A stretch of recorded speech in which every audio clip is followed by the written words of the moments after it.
হুট করে আমার লাঞ্চ টাইমে ফোন আসছে, যদিও আমার লাঞ্চ করতে করতে একদম পুরো বিকেল হয়ে যায়। তো আমি জাস্ট বসছি লাঞ্চ করার জন্য, তখনই আমার বান্ধবী ফোন দিয়েছে যে সে আসবে আমার সিটিতে এখন ঘুরতে। এনিওয়েজ না বলে আসার কারণে তাকে আমি আমার বাসাতে ঢোকাই নাই। তো সে আমাকে বলছে যে আমাদের এখানে একটা ইন্ডিয়ান রেস্টুরেন্ট আছে, তারা সেখানে বসবে আর আমাদের দেখাটা এখানে হয়। তো এটা হচ্ছে একটা লিটল পানিশমেন্ট ছিল আমার বান্ধবীর জন্য, যে না বলে আসছো যখন, যা তোকে বাসায় ঢুকতে দিলাম না। দেন কারণ আমার কোনো প্রিপারেশন নাই, কিছু নাই, আর হুট করে চলে আসছে, তো কি আর বলবো। এনিওয়েজ তো আমরা এই ইন্ডিয়ান একটা রেস্টুরেন্টে এখানে আসি, আর আমি আসার পর দেখি যে তারা অনেক কিছু অর্ডার করে পুরো বসে আছে আমাকে নিয়ে খাবে। যদিও আমি বাসার থেকে খেয়ে আসছি, কিন্তু তো কি আর বলবো, আমার পেট তো পুরো ফুল ছিল। দেন তারপরও ওদের সাথে বসে আবার একটুখানি টুকিটাকি খাওয়া দাওয়া করলাম। তো ভাইয়াও আসছিল সাথে। আর এই যে সেই ইন্ডিয়ান রেস্টুরেন্টটা, এখানে আপনারা আমার আরো অনেকগুলো ভিডিও দেখেছেন, কারণ এখানে প্রায় সময় আসা হয়, যেহেতু আমার বাসার খুবই কাছাকাছি। তো যে কোনো সময় ভালো না লাগলেও খাওয়ার জন্য এখানে চলে আসি, যদি যেদিন নাকি আর কি রান্না করতে ইচ্ছা করে না। এনিওয়েজ তো এখানে আসার পর আমরা একসাথে মিলে খাচ্ছিলাম, আমি জাস্ট একটু টুকিটাকি তো খাচ্ছি। তো এরপরও আরেকটা অনেক সুন্দর সেট মেনু ছিল, এখানে হচ্ছে চিকেন, মাটন আর হচ্ছে একটা ফিশ কারি ছিল। তো আমি ফুল থাকার পরও হচ্ছে আমাকে তাদের সাথে একটু হলেও খাইতে হয়েছে, তো কি আর করার। এনিওয়েজ খাবারগুলো অনেক মজা ছিল, আর এমনি তো রেস্টুরেন্টে খাবারগুলো খুব ভালো লাগে, কারণ প্রায় সময় আসা হয় আর আমি প্রতিবারই বলি যে খাবারগুলো খুবই মজা। তো এমন বান্ধবী কই পাওয়া যায় বলেন, যে বান্ধবী নাকি আপনার সিটিতে আপনার ঘরের সামনে এসে বেড়ায় যাবে, কিন্তু উল্টা সে ট্রিট করে যাবে। এনিওয়েজ অনেক থ্যাঙ্কস আমার বান্ধবী আর তার হাজব্যান্ডকে।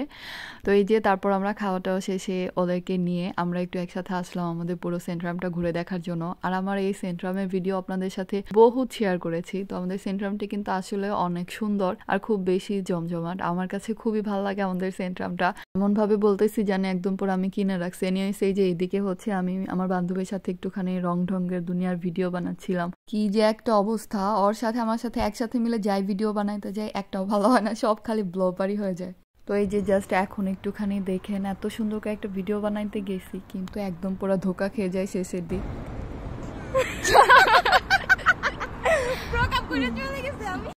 তো এই যে আবার আসছি আরেকটা রং ঢঙের ভিডিও বানাইতে। কেন জানে আমি কিছুক্ষণের জন্য মনে হচ্ছিল যে পুরো কলেজ লাইফে ফিরে গেছি, কারণ কলেজ লাইফ আমাদের স্কুল লাইফে যে পাগল ছাগল কতগুলা ফ্রেন্ড ছিল, লাইক ওইও সেম ওই রকমই। তো আর দুই পাগল একসাথে হইলে যেটা হয় আর কি। এনিওয়েজ আমরা অনেকক্ষণ পর্যন্ত সেন্ট্রামে পুরো ঘোরাঘুরি করলাম। তো আমাদের সেন্ট্রামে তো অনেক সুন্দর একটা পার্ক আছে, দেন সেখানেও ওদেরকে ঘোরাইতে নিয়ে গেলাম। তো ফ্রেন্ড পায় একদম পুরো জামাইকেও ভুলে গেছি, কারণ তারা তাদের মতো করে হাঁটছিল আর আমরা আমাদের মতো করে হাঁটছি। আসার পর দেখি বাহ কি সুন্দর মেলা বসেছে, বিশাল বড় একটা মেলা হচ্ছে। আর এমনিতেও সামার টাইমে প্রচুর মেলা হয়। তো মেলাতে আসার পরে এখানে আমরা পুতুল টুতুল হাবিজাবি এগুলো দেখছিলাম, বৃষ্টির সাথে খুব মজা করছিল। আর এই যে বাচ্চাদের খেলনাগুলো যে কি ভাল লাগে, বাচ্চাদের জন্য ভাল লাগে না, ইচ্ছা করে নিজের জন্যই কিনে নিয়ে যায়। এই যে কুত্তা বিলাই যা আছে সবকিছু এগুলো আমরা দেখছিলাম, অনেক কিউট কিন্তু, তাই না?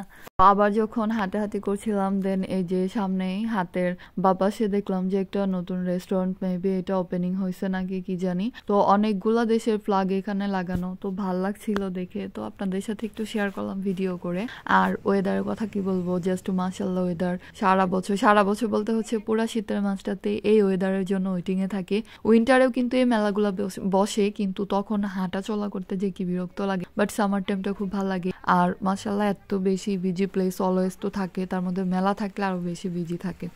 তো এই যে এইটা হচ্ছে একটা কাঠের যত জিনিসপত্র আছে সেগুলোর একটা দোকান। তো আমার বান্ধবী এখানে কাঠের চিরুনি দেখছে, বলছিল এগুলো আমাদের দেশেও কিন্তু পাওয়া যায়। তো ওর কথা শুনে আমার এমন ফিল আসছিল যে আমি মনে হয় ইন্ডিয়ান আর ওই বাংলাদেশ, এই জন্য ওই বাংলাদেশকে এত সুন্দর করে আমার সামনে প্রেজেন্ট করতেছে। তো তারপরে যে সামনে একটা অনেক সুন্দর কিউট ফোয়ারা আছে, আর এখানে আসার পর আমরা একটু হাতটাত ভিজাইলাম, দেখলাম যে খুব ভালো লাগলো, পানিগুলো এত ঠান্ডা।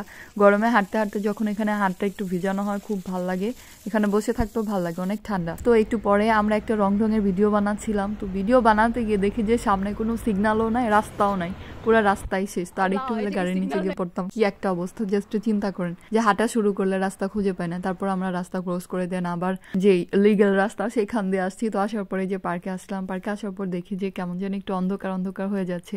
সামারের মধ্যে এই ঝর্ণাগুলো যে অলওয়েজ অন থাকে, এটা খুবই ভালো লাগে। এনিওয়েজ আমরা এখানে অনেকক্ষণ পর্যন্ত একটু থাকলাম, ঘোরাঘুরি করলাম, একসাথে বসে সবাই আড্ডা দিলাম, অনেকক্ষণ পর্যন্ত কথা বললাম। তারপরে রাত্রে বান্ধবীও চলে গেছে, দেন আমি বাসায় চলে আসছি। এনিওয়েজ বিকেলটা খুব বেশি ভালো ছিল।